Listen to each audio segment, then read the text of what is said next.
मुख्यमंत्री आज अपन भेंट मुलाकात कार्यक्रम में जिला मुंगेली के जरहा गांव पहुंचे। ये मुख्यमंत्री जी के मुंगेली जिला के पहला भेंट मुलाकात कार्यक्रम रही। छत्तीसगढ़ के मुख्यमंत्री भूपेश बघेल आज अपन लोकप्रिय कार्यक्रम भेंट मुलाकात में मुंगेली जिला के जरहा गांव पहुंचे। अपन चिर परिचित अंदाज में वहां के लोगन मन से आत्मीयता के साथ मिले। जरहा गांव से मुख्यमंत्री मुंगेली जिला में अपन भेंट मुलाकात कार्यक्रम ला शुरू करे हवे। माँ दुर्गा के पूजा अर्चना करे के बाद फिर आम जन ला करीन संबोधित और खोलिस जनहितकारी घोषणा के पिटारा।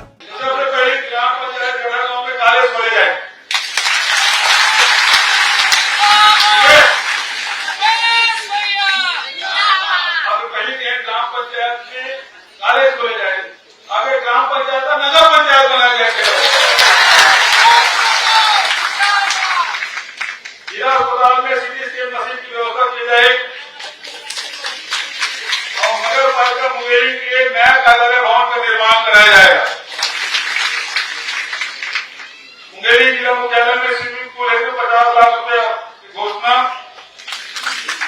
और जरहा स्कूल को स्वामी आत्मानंद अंग्रेजी माध्यम स्कूल बनाया जाएगा।